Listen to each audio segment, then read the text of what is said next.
Bismillahirrahmanirrahim. Assalamualaikum warahmatullahi wabarakatuh. Kita ketemu lagi ya di praktikum analisis data 1 pertemuan kedua. Oke, pada minggu ini yang akan dibahas adalah mengenai pengujian dua sampel saling bebas. Sebenarnya kalau secara materi, ini kalian sudah dapatkan pada saat mungkin kita belajar MathStart ya. Nah, hari ini kita akan coba bagaimana sih praktiknya kalau kita pakai software menganalisis untuk pengujian dua sampel saling bebas. Sebelumnya saya ingatkan lagi, ketika kita menganalisis data, maka nanti akan ada dua pendekatan yang bisa kita lakukan ya. Yang pertama adalah statistika parametrik, lalu yang kedua adalah statistika non-parametrik. Pada saat kapan kita pakai statistika parametrik, pada saat kapan kita pakai statistika non-parametrik, itu sudah dijelaskan sebenarnya ya. Intinya adalah ketika misalkan skala yang kita punya, skala pengukuran data yang kita punya adalah interval atau rasio, biasanya kita akan pakai statistika parametrik. Tapi kalau misalkan skala datanya rendah, nominal, dan ordinal, biasanya kita akan pakainya adalah statistika non-parametrik. Hanya saja, bukan berarti pada saat kita punya skalanya interval atau rasio, itu langsung saja pakai parametrik. Enggak ya. Ada beberapa asumsi yang memang harus terpenuhi pada saat kita mau melakukan analisis statistika parametrik. Misalkan, apakah datanya mengikuti asumsi atau apakah datanya berdistribusi normal atau tidak, apakah variansinya homogen atau tidak, dan beberapa asumsi yang lain. Cuman yang paling banyak biasanya dua asumsi itu yang bisa menentukan apakah kita boleh lanjut pakai parametrik atau ketika dia asumsinya tidak terpenuhi, maka kita harus analisisnya pakai statistika non-parametrik. Ya. Oke, di bab 2 ini atau di pertemuan kedua ini dibahas lagi, di review mengenai pengujian hipotesis ya. Di sini ada, yang kita akan bahas dulu adalah dua sampel saling bebas. Ya, jadi kalian harus diingat lagi karakteristik dua kelompok atau dua sampel saling bebas itu seperti apa. Apa bedanya dengan yang dua sampel saling berhubungan? Lalu di sini ada hipotesis statistik. Ketika kita berhubungan atau kita belajar tentang hipotesis statistik, masih ingat ada hipotesis dua arah, ada hipotesis satu arah pihak kanan, ada satu arah pihak kiri. Nah, hal-hal seperti itu yang harus kita jangan lupa ya, karena prinsip-prinsip itu yang akan kita terapkan pada saat proses melakukan analisis pakai software. Saya ingatkan dulu, kapan sih kita bilang bahwa sampel itu saling bebas? Sampel itu saling bebas pada saat tidak ada hubungan antara sampel di kelompok 1 dengan sampel di kelompok 2. Atau ciri yang kedua adalah kita bisa lihat karakteristik sampelnya ya. Apakah orang-orang atau sampel di kelompok 1 itu unit-unitnya sama nggak dengan apa yang ada di kelompok 2. Seperti yang ada di contoh kasus 1. Kelompok 1 adalah pria, kelompok 2 adalah wanita. Pasti orangnya beda antara yang pria dengan yang wanita ya. Nah, itu salah satu indikasi bahwa kelompoknya saling bebas. Lalu yang berikutnya, kita bisa cek juga dari jumlah sampelnya atau dari ukuran sampel. Ketika ukuran sampel antar kelompoknya berbeda, maka itu ciri yang berikutnya, ciri bahwa kelompok itu adalah saling bebas. Ya. Cuman bukan berarti bahwa kalau misalkan, kalau berbeda pasti saling bebas. Tapi kalau misalkan jumlah sampelnya sama, apakah dia pasti berhubungan? Enggak ya, karena di saling bebas juga memungkinkan jumlah sampelnya sama. Cuman tadi kita lihat, kalau jumlah sampelnya sama, kita cek orang-orang atau unit-unit yang ada di kelompok 1 itu sama nggak sih dengan yang ada di kelompok 2. Kalau misalkan dia berbeda, kita bisa dengan mudah menyimpulkan bahwa dia saling bebas. Saya akan langsung masuk ke contoh kasusnya. Secara teoretikal kalian bisa baca ya materinya ada di modul. Saya akan langsung kasih contoh ke kalian. Contoh kasus pertama. Di sini ada produsen obat diet penurun berat badan ingin diketahui apakah obat yang diproduksinya benar-benar mempunyai efek. benar-benar mempunyai efek terhadap penurunan berat badan dari konsumen pria dan konsumen wanita, dari yang pria dan wanita. Oke, di sini yang menjadi kelompok adalah pria dan wanita. Berarti ada dua kelompok. Kelompoknya saling bebas. Oke, ada 10 orang pria dan 9 orang wanita. Lalu yang ditanyakan adalah ini ya, tadi apakah ada efek nggak sih penurunan berat badan di konsumen pria dan konsumen wanita? Oke, di sini kita harus ubah dulu si hipotesis penelitian ini menjadi hipotesis statistik. Karena ini ada dua kelompok, berarti akan ada kelompok 1 dan kelompok 2. Parameternya apa? Parameter yang bisa kita pakai untuk membandingkan antara kelompok 1 dan kelompok 2 adalah mu. Ya, mu1 sama dengan mu2, ini di H0-nya. Sekarang, H1-nya kita pilih yang mana? Di sini dibilang nggak, apakah kondisinya misalkan yang pria harus lebih kecil atau lebih besar dibanding wanita? Sepertinya nggak ada ya kalau di soal di sini. Oh, ini. Apakah penurunan berat badan yang pria dan wanita itu sama atau tidak? Ini adalah keywordnya. Sama atau tidak. Berarti untuk di H1-nya kita pakai yang tidak sama dengan. Berarti yang dua sisi. Beda halnya misalkan ketika hipotesis penelitiannya, apakah penurunan berat badan di pria itu adalah lebih kecil dibanding dengan yang wanita, misalkan, nah berarti itu berpengaruh ke hipotesis statistik kita, berarti hipotesis statistiknya akan lebih kecil. Oke, sekarang kita kopikan dulu datanya. Kalau saya akan lebih senang, saya pindahin dulu datanya ke Excel. Saya pindahin dulu ke Excel.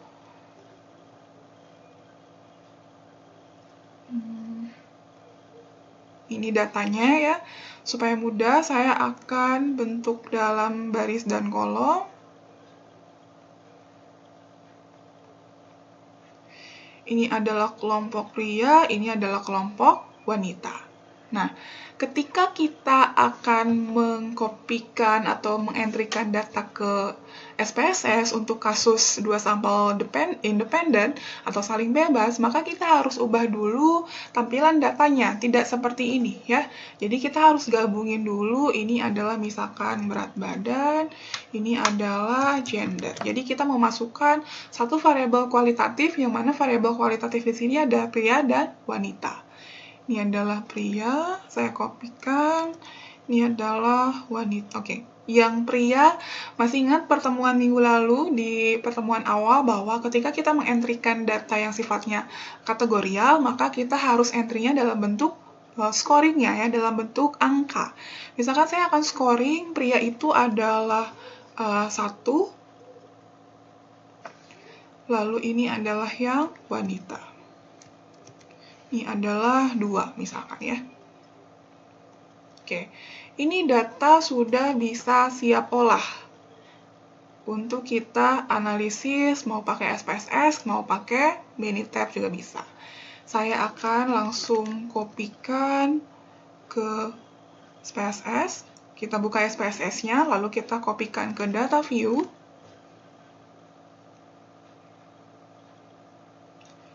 Oke. Oh, ini saya settingannya harusnya 0. Harusnya komanya itu adalah titik. Saya ubah dulu. Ini tergantung settingan laptopnya ya.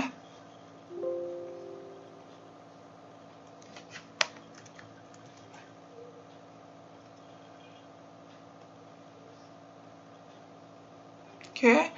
Lalu untuk ini ketika saya kopikan langsung ke SPSS, defaultnya adalah variabel 1 dan variabel 2. Saya harus ganti, ini adalah tadi berat badan, lalu ini adalah gender. Jadi jangan lupa ketika kita mengkopikan data atau variabel ke SPSS, kita identifikasi dulu setiap variabelnya. Oke, ini misalkan levelnya adalah penurunan berat badan. Ini adalah jenis kelamin, lalu di value tadi yang kita masukkan adalah hasil codingnya atau scoringnya, maka saya harus identifikasi dulu.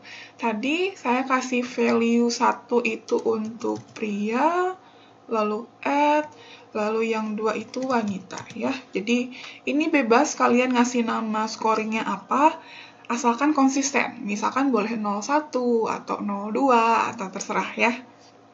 Oke, lalu yang paling penting juga kita harus identifikasi skala pengukuran datanya. Kalau berat badan berarti dia adalah scale, kalau gender berarti dia adalah nominal. Oke, ini hal-hal yang penting harus kita identifikasi dulu pada saat kita sebelum mengolah data, sehingga datanya ini sudah siap olah ya. Oke, tadi kita mau menganalisis rata-rata di dua sampel yang saling dependen. Sebelumnya ada parametrik, ada non-parametrik. Nah, kita harus uji dulu kira-kira data saya masuknya ke analisis parametrik atau yang non-parametrik. Kalau tadi kita mengarah ke skala pengukuran datanya, di sini berat badan skala pengukuran datanya misalkan interval ya. Berarti bisa kita langsung pakai yang statistika parametrik. Tapi ingat, ada asumsi yang berikutnya, bahwa ketika kita pakai parametrik, biasanya memenuhi asumsi apakah datanya berdistribusi normal atau tidak. Maka harus kita uji dulu normalitas datanya. Oke, untuk uji normalitas datanya, kalian bisa masuk ke Analyze, lalu pilih Descriptive Statistic, lalu kita pilih Explore. Oke, masukkan penurunan berat badan ke dependent list, lalu masukkan jenis kelamin ke faktor list, lalu di sini statistiknya,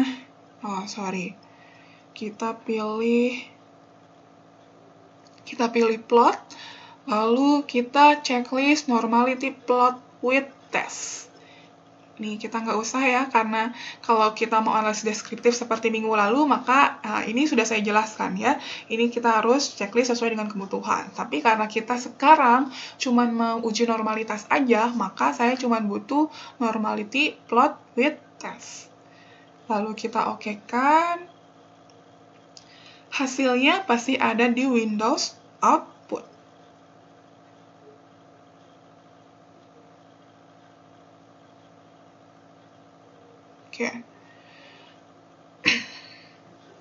Oke, untuk tes normalitas, ini hasil output pada saat barusan kita menganalisis akan muncul ada beberapa ya.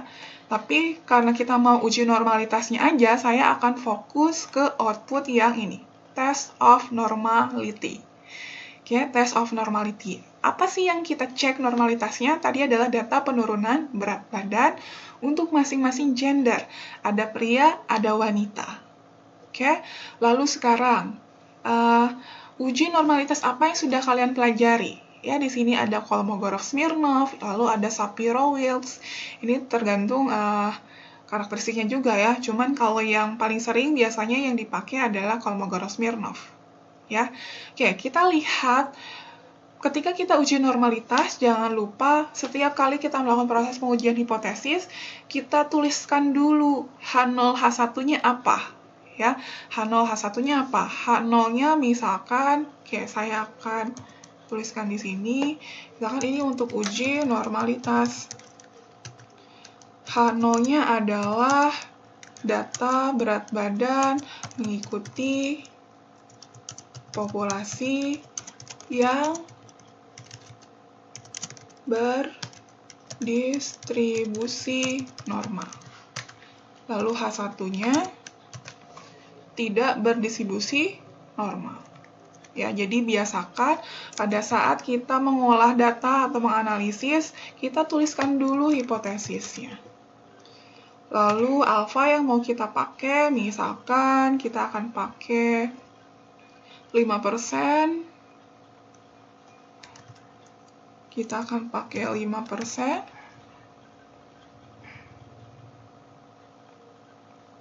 Oke, statistik ujinya kita pakai uji Kolmogorov-Smirnov ya.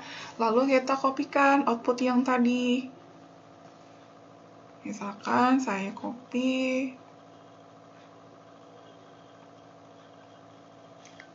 Ini adalah outputnya. Kita lihat sekarang, ketika misalkan saya pakai Kolmogorov-Smirnov, saya bisa lihat nilai signifikansinya atau nilai p-value. Kriterianya adalah tolak H0 pada saat p-value kurang dari alfa. Kurang dari alfa yang ini. Oke, berarti p-value pertama untuk yang pria 0,175. Lebih besar atau lebih kecil? Lebih besar ya. Kalau lebih besar berarti H0 lebih besar daripada alfa, karena kita pakai alfanya 5%, berarti H0 diterima. Oke, berarti data berat badan untuk yang pria mengikuti distribusi normal. Lalu yang wanita 0,04, lebih kecil dibanding dengan alfa 0,05. Berarti H0 ditolak, berarti data tidak berdistribusi normal. Nah, idealnya ketika ada satu normal, ada satu tidak, kita nggak boleh langsung lanjutin pakai yang parametrik, tapi kita langsung lari aja, kita pakai yang statistika non-parametrik. Ya, begitu ya. Ini salah satu asumsi yang pertama, bahwa oh ternyata salah satunya ada yang tidak normal, berarti tidak memenuhi asumsi. Jangan kita paksakan pakai yang parametrik, tapi kita harus pakai olahnya pakai yang non-parametrik.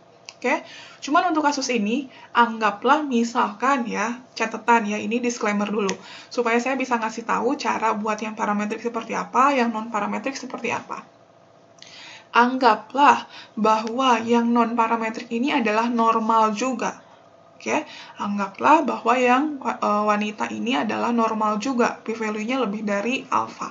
Maka kita boleh lanjut pakai yang statistika parametrik. Oke, saya akan lanjutkan dulu dengan kasus bahwa tadi saya anggap bahwa wanita juga distribusinya normal ya. Maka untuk menguji rata-rata di dua kasus sampel bebas, kalian bisa langsung ke compare means, lalu pilih yang, karena dia sampelnya saling bebas, maka kita pilih yang independent sample t-test. Oke, lalu masukkan tes variabelnya itu adalah penurunan berat badan, jenis kelaminnya adalah ke grouping variabel, lalu di sini kita pilih define group. Tadi kita mendefinisikan grupnya adalah grup 1 dan grup 2 ya. Grup 1-nya adalah 1 untuk yang pria, grup 2-nya adalah 2 untuk yang wanita. Lalu kita continue. Kalau kita pilih option, nah di sini ada confidence interval percentage. Dia 95%. Artinya, defaultnya SPSS akan menghitung alfanya itu 5%. Ya, kalau alfanya 5% nggak usah kita ubah. Tapi kalau misalkan kita mau pakai alfa 1% atau alfa 10%, maka confidence intervalnya ini harus kita ubah. Ya, tadi kita pakai 5%, berarti nggak usah saya ubah, lalu saya continue, tinggal saya okekan saja. Oke, ini adalah hasil deskriptif statistik, lalu di yang kedua di sini, outputnya saya akan kopikan ya biar saya gampang coret-coretnya di Word.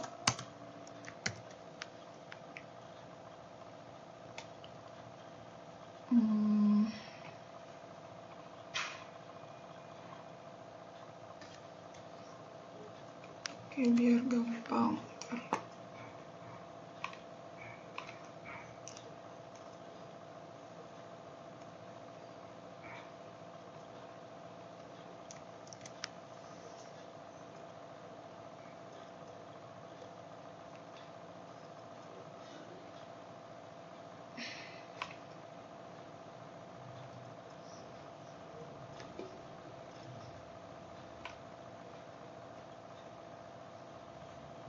Ya, tadi kita jangan lupa perhatikan tulis H0, H1-nya.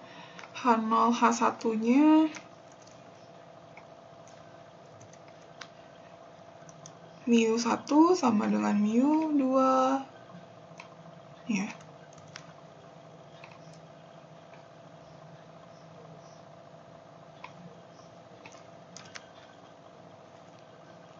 Dengan kondisi bahwa yang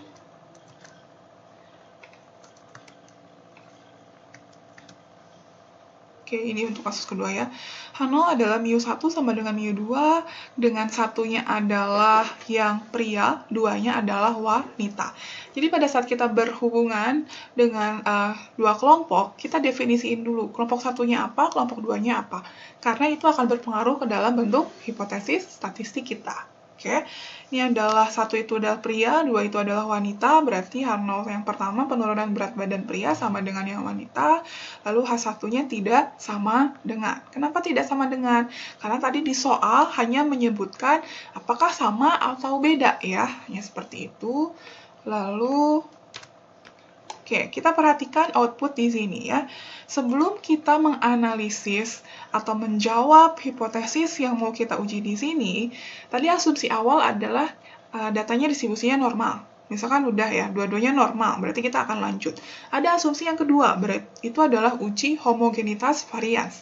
Atau di sini, kalau kita ujinya pakai SPSS, kita bisa uji dia secara bersamaan ya. Jadi nggak usah pakai uji yang terpisah, tapi outputnya bisa menghasilkan ada gabungan antara uji homogenitas varians plus uji yang rata-rata. Nah, uji homogenitas varians itu yang kita tampilkan di Levene test di sini. Di Levene test. Oke, ini mungkin kurang besar. Ya, di Levene test di sini, Levene test. Berarti H0-nya seperti biasa, kita tulisin lagi H0 untuk Levene test itu apa? Bukan yang ini, tapi untuk yang homogenitas variansnya. Ini.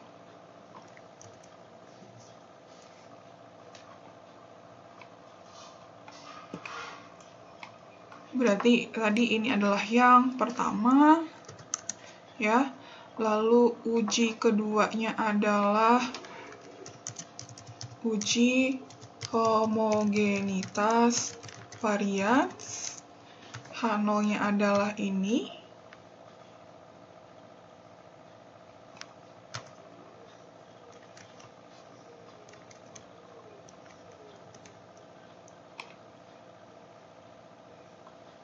Oke, ini adalah H0-nya.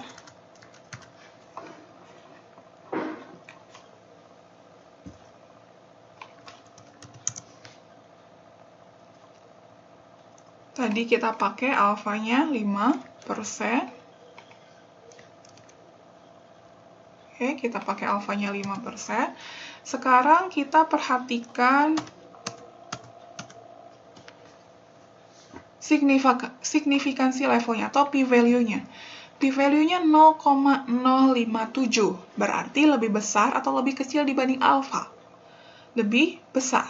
Kalau lebih besar berarti diterima atau ditolak. Diterima. Ya. Jadi kalau kita pakai software akan lebih mudah. Pakai kriteria penolakan atau penerimaannya kita pakai p-value. Tolak H0 ketika p-value kurang dari alfa. Terima H0 ketika p-value lebih besar dibanding alfa. Itu menjadi ya, kata kuncinya ya. Berarti ini lebih besar dibanding dengan nilai alfa. Berarti H0 diterima. Berarti kalau H0 diterima, kita baca H0, kita baca H1. Kita baca H0, berarti variansnya homogen antara yang pria dan yang wanita. Nah, ini asumsi kedua, checklist lagi. Berarti kita baru boleh lanjut ke pengujian hipotesis yang ketiga. Ini yang mau kita uji benerannya nih. Ya. Nah, sekarang kita bisa langsung perhatikan ke uji kesamaan rata-ratanya. Ini adalah hasilnya. Kita perhatikan di sini ada dua baris. Ya, di sini ada dua baris. Ada baris atas, ada baris bawah. Kita lihat, baris atas itu buat yang mana? Baris atas itu adalah buat equal variance assume. Buat yang equal variance assume, buat yang ini. Ini artinya apa? Ini artinya, pada saat kita uji homogenitas varians, hasilnya adalah homogen. Lalu, kalau yang bawah adalah yang equal variance not assume. Berarti variansnya tidak homogen.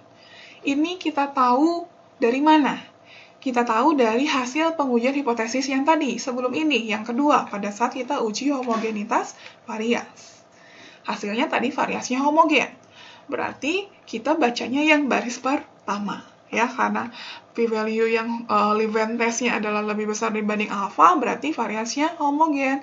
Berarti untuk baca hipotesis untuk yang rata-ratanya di sini, ini kalau kita lihat signifikansi levelnya, ada yang atas, ada yang bawah. Kita bacanya yang mana? Based on ini, equal variasinya assume atau tidak? Variasinya sama atau tidak? Kalau variasinya sama, berarti kita baca yang baris pertama. Kalau variasinya beda, berarti baca yang baris kedua.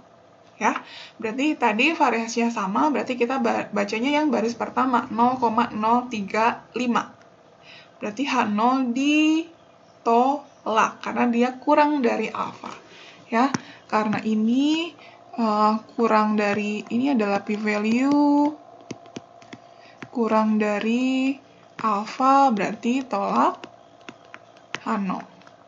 Kalau H0 ditolak, berarti tadi baca H1. H1-nya apa? Ini ya, berarti penurunan berat badan di pria berbeda dengan penurunan berat badan di wanita. Oke, sekarang kita perhatiin. Ketika kita atau menganalisis pakai SPSS, di sini ada tulisan signifikansi two tail. Ya, jadi kalau di SPSS itu p-value-nya default-nya untuk yang two tail. Tapi gimana kalau saya ujinya adalah di sininya satu arah, lebih besar atau lebih kecil? Ya, maka nanti akan lebih mudah kita analisisnya, lebih baik kita pilih pakai Minitab karena nanti ada option ya kalau di Minitab ya. Jadi saya mau kasih lihat ke kalian kalau kita analisisnya pakai SPSS, dia p-value-nya adalah yang two tail. Berarti uji hipotesisnya dua arah. Ya. Itu untuk yang parametrik. Sekarang, bagaimana jika kasusnya adalah non-parametrik? Misalkan tadi, karena yang wanitanya tidak normal, maka kita tidak boleh memaksakan untuk pakai yang parametrik. Ya. Kita akan pakai yang non-parametriknya sekarang. Kalian masuk ke Analyze, lalu pilih non-parametric test, lalu kita pilih Legacy Dialogues, masuk ke To Independent Sample. Caranya persis seperti tadi, kita masukkan penurunan berat badan ke tes variable list, masukkan jenis kelamin atau gender ke grouping variable, lalu kita pilih define group. Define groupnya adalah yang tadi, 1 dan 2. Boleh nggak saya tukar? Grup 1-nya adalah 2, grup 2-nya adalah 1. Boleh, cuman nanti kalian akan berpengaruh ke penulisan hipotesisnya. Berarti hipotesis di sini adalah H0-nya penurunan berat badan wanita sama dengan yang pria. Ya, jadi pengelompokan itu harus konsisten. Tadi kita misalinnya kelompok 1-nya apa, kelompok 2-nya apa. Nah, itu juga harus konsisten kita masukkan ke SPSS-nya. Oke, test type-nya kita pilih yang Mann-Whitney karena kita mau uji pakai Mann-Whitney. Tinggal kita okekan saja.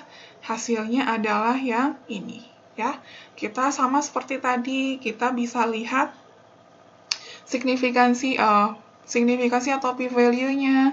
Di sini hasilnya 0,018, berarti H0 ditolak. Kalau ditolak berarti penurunan berat badan pria berbeda dengan yang wanita. Oke, ini ketika kita menganalisis data pakai SPSS untuk dua sampel yang saling bebas. Sekarang, kalau saya mau yang pakai Minitab, ya. Kalau di Minitab, kalian di Minitab bisa ngasih option, kalian boleh entry datanya seperti ini, atau entry datanya seperti ini. Jadi boleh dua-duanya, tidak seperti yang SPSS yang tadi ya, kita harus ubah dulu settingan datanya. Kalau di sini enggak. Misalkan saya mau pakai yang ini, sesuai dengan pengelompokannya ya. Tinggal saya kopikan datanya, lalu nah, ya. Jadi sudah per grup, ada grup 1, ada grup 2. Kalau yang di SPSS tadi kita gabungin data di semua grupnya. Oke, kalau di SPSS, ketika kita mau uji normalitas data, nanti kalian masuk ke basic statistik, lalu pilih normality test, lalu pilih Oke, kalau di sini harus satu-satu ya. Kita masukin data pria, lalu kita pilih Kolmogorov-Smirnov, keluarin.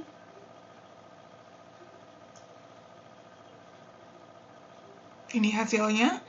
Kalau di Minitab, hasilnya berupa plots ya, normal probability plots. Di sini untuk pengujian hipotesisnya kita lihat p-value-nya. P-value-nya lebih dari 0,15 ya, lebih dari alfa ya. Lalu masukkan seperti tadi untuk yang wanitanya. Ini masukkan wanita. Lalu analisis seperti tadi ya. Ini sama nah, kalau di sini tidak ada pengujian homogenitas varians. Jadi homogenitas variansnya dia terpisah.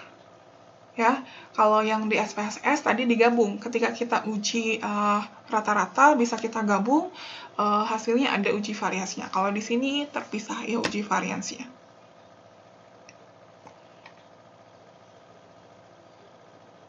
Oke, ini uji variansnya. Kalau oke, saya ulang. Kalian bisa masuk ke stat, lalu pilih basic statistik, lalu pilih to variance. Nah, ini datanya bisa ada berbagai macam settingan ya, bisa sample in var column, sample in difference column, ada berupa resume. Nah, kalau punya kita ini adalah sample in different column. Oke, berarti first-nya adalah pria, second-nya adalah wanita, tinggal kita okekan saja. Oh, sorry. Oke, ini ada Liventes, nilai p-value-nya 0,104. Ya, berarti H0 diterima karena p-value lebih besar daripada alfa. Tadi kita perhatiin sama nggak di sini? Oh, beda ya. Tapi secara kesimpulan dia sama ya, secara kesimpulan hasilnya sama, berarti kita pakai yang parametrik ya. Contoh untuk yang parametrik, masuk ke stat, lalu kita pilih basic statistik, lalu kita pilih yang to sample T. Buat yang parametrik. Nah, ini juga sama. Tadi bisa option entry datanya adalah seperti SPSS atau kita terpisah seperti ini per masing-masing kolom. Kalau yang seperti SPSS, nanti kita pilihnya adalah yang ini, sample in one column. Tapi karena saya entry-nya adalah per masing-masing kolom, berarti sample in difference column. First-nya adalah pria, second-nya adalah wanita. Nah, ketika hasil uji variansnya itu homogen atau tidak, ini kita bisa kasih checklist di sini. Kalau hasil variansnya homogen, berarti kita checklist, assume equal variance. Ya, tapi kalau hasil uji homogenitas variansnya heterogen, berarti ininya jangan di checklist. Oke, lalu kita pilih option di sini. Nah, optionnya di sini confidence levelnya 95% sama seperti di SPSS. Dia defaultnya adalah alpha 5%. Nah, lalu keunggulan ketika kita pakai Minitab, di sini ada alternatif. Alternatifnya adalah kita bisa pilih uji hipotesis kita satu arah, dua arah kanan, satu arah pihak kanan atau satu arah pihak kiri. Kalau kita pilih alternatif, di sini dia ngasih option. Kalau tadi di SPSS dia nggak ngasih option. Ya, jadi hati-hati kalau misalkan kita mau menguji hipotesis yang satu arah, kalau saran saya kita pakai saja Minitab, ya. Nah, di sini karena tadi H0 kita adalah H1 kita adalah tidak sama dengan, berarti kita pilih yang not equal atau tidak sama dengan. Tapi kalau H1-nya adalah kurang dari, kita pilihnya nanti yang less than. Kalau alternatifnya lebih dari, kita pilihnya yang greater than. Ya, jadi kita pilih yang not equal, lalu kita okekan, lalu kita oke. Nah, ini adalah hasilnya. Hasilnya ada di Windows Session ya. Oke, kita lihat p-value-nya. P-value-nya di sini 0,035. Nah, buat ngecek dia kasih tanda. Di sini dia kasih tandanya adalah H1-nya adalah sama dengan H0-nya adalah sama dengan H1-nya versusnya not equal ya, tidak sama dengan. Berarti betul bahwa yang kita uji adalah dua arah. P-value-nya 0,035, berarti H0 ditolak karena P-value kurang dari alfa. Berarti kesimpulannya sama, penurunan berat badan pria tidak sama dengan yang wanita. Oke, itu kalau kita pakai parametrik. Nah, kalau kita pakai non-parametrik di Minitab, kita pilih stat, lalu kita pilih non-parametrik, lalu kita pilih yang Mann-Whitney ya tadi. Coba. Oke, Mann-Whitney. Stat, non-parametric test, lalu kita pilih Mann-Whitney. Ya, sama seperti tadi, masukkan prianya ke first sample, wanitanya ke second sample, confidence levelnya 95%, lalu alternatifnya not equal, karena tadi H1-nya tidak sama dengan. Jadi ini bisa saya ubah-ubah tergantung kondisi hipotesis yang mau kita uji ya. Lalu kita tinggal okekan saja.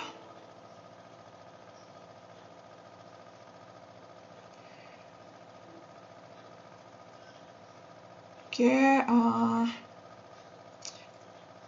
ini adalah p-value-nya 0,02.